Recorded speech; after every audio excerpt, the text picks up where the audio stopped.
श्रोताओं, 12:50 हुए हैं।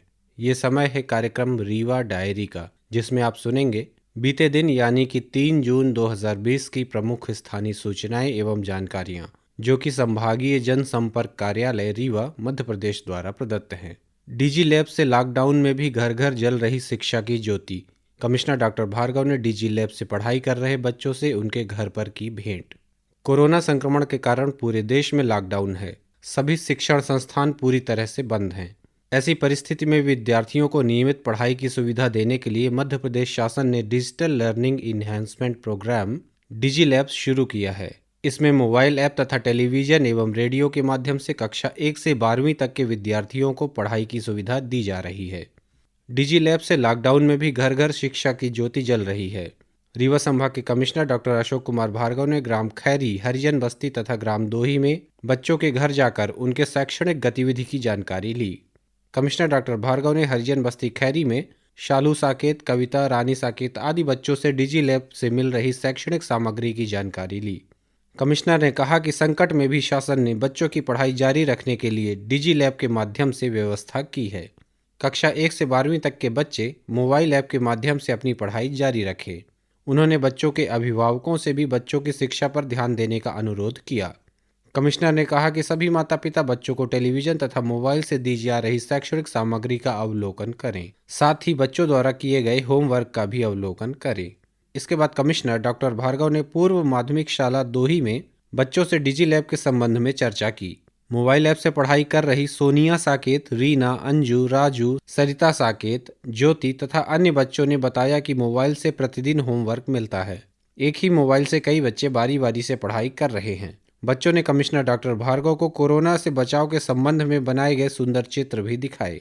कमिश्नर ने बच्चों की शिक्षा की लगन की प्रशंसा की।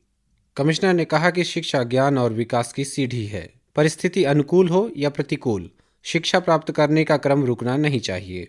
कठिन परिस्थिति तथा कोरोना संक्रमण के कारण लॉकडाउन में भी आधुनिक सूचना संचार तकनीक के माध्यम से बच्चों को शिक्षा का अवसर घर बैठे मिल रहा है। कमिश्नर ने डिजी लैब से क्रियान्वयन की प्रशंसा की। कमिश्नर ने बच्चों तथा ग्रामवासियों से कोरोना संक्रमण से बचाव के लिए मास्क के उपयोग, फिजिकल दूरी बनाए रखने, नियमित अंतराल के बाद साबुन से हाथ धोने तथा अन्य सुरक्षात्मक उपायों की समझाइश दी।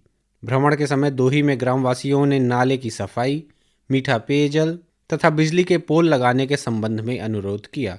कमिश्नर डॉक्टर भार्गव ने नगर निगम के अधिकारियों को इस संबंध में तत्काल कार्यवाही के निर्देश दिए।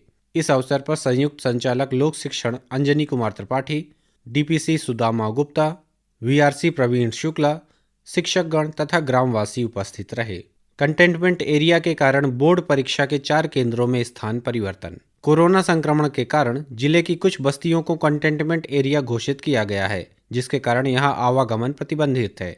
कंटेनमेंट क्षेत्र में होने के कारण 9 जून से आरंभ हो रही बोर्ड परीक्षा के 4 परीक्षा केंद्रों में परिवर्तन किया गया है। इस संबंध में अपर कलेक्टर श्रीमती इला तिवारी ने बताया कि तहसील हुजूर के ग्राम गुड़हर के परीक्षा केंद्र को उमादत्त विद्यालय बनकुइया रोड ढिकहा में बनाया गया है। रीवा नगर के ज्ञानोदय विद्यालय परीक्षा केंद्र को सेंट्रल एकेडमी विद्यालय में बनाया गया है। त्योंथर तहसील के ग्राम कटरा के परीक्षा केंद्र को अब ग्राम जमुई के स्कूल में बनाया गया है। तहसील गुड़ के खजुआ के परीक्षा केंद्र को ग्राम लक्ष्मणपुर में बनाया गया है। सभी संबंधित एसडीएम, बीईओ, मुख्य कार्यपालन अधिकारी, जनपद पंचायत तथा बीआरसी नवीन स्थल पर बनाए गए परीक्षा केंद्रों में आवश्यक व्यवस्थाएं सुनिश्चित करें। साथ ही सभी परीक्षार्थियों को भी इस संबंध में सूचना उपलब्ध कराएं। मड़गांव से विशेष ट्रेन द्वारा 103 प्रवासी मजदूर रीवा पहुंचे। देश के विभिन्न प्रदेशों से प्रवासी मजदूरों का रीवा आने का क्रम जारी है। कल 3 जून को मड़गांव से विशेष ट्रेन रेलवे स्टेशन पहुंची, जिसमें जिले के 103 प्रवासी श्रमिक रीवा आए। कलेक्टर ने राजस्व, पुलिस तथा स्वास्थ्य विभाग के अधिकारियों को प्रवासी मजदूरों के लिए आवश्यक प्रबंध करने के निर्देश दिए। उन्होंने कहा कि प्रत्येक आने वाले मजदूर की स्वास्थ्य की जांच अनिवार्य रूप से हो, इनके ठहरने तथा भोजन की उचित व्यवस्था की जाए। जिला परिवहन अधिकारी मजदूरों को उनके गंतव्य तक पहुंचाने के लिए आवश्यक वाहनों की व्यवस्था सुनिश्चित कराएं। प्रवासी श्रमिकों को जिले में रोजगार उपलब्धता के लिए किए जा रहे सार्थक प्रयास।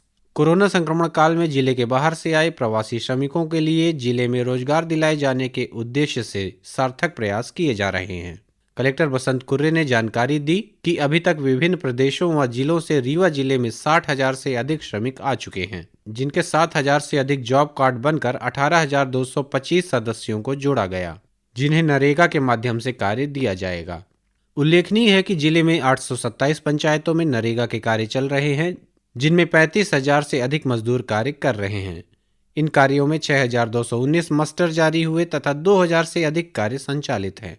कलेक्टर ने बताया कि प्रवासी श्रमिकों का मुख्यमंत्री प्रवासी श्रमिक पोर्टल में एंट्री की जा रही है। बाहर से आए श्रमिक विभिन्न ट्रेडों में कुशल हैं, अतः इनको उनकी रुचि व दक्षता के अनुरूप जिले में कार्य दिलाने के प्रयास किए जा रहे हैं।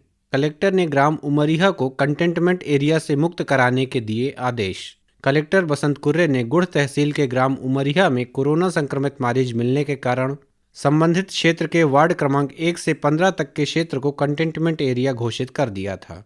कलेक्टर ने कंटेनमेंट एरिया में अंतिम पुष्ट मामला मिलने के बाद लगातार 3 सप्ताह तक लैब द्वारा कोई पुष्ट मामला नहीं मिलने पर ग्राम उमरिया के संबंधित वार्डों में कंटेनमेंट एरिया 3 जून की मध्य रात्रि से समाप्त करने के आदेश जारी किए हैं।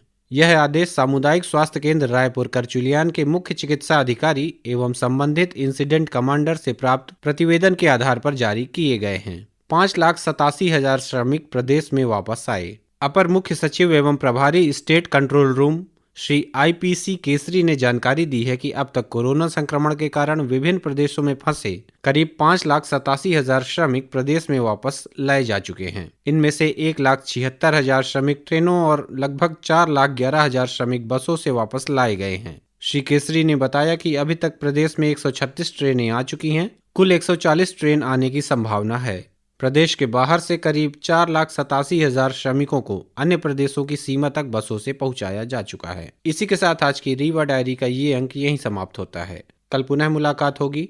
तब तक घर में रहिए, सुरक्षित रहिए और सुनते रहिए आकाशवाणी रीवा। नमस्कार।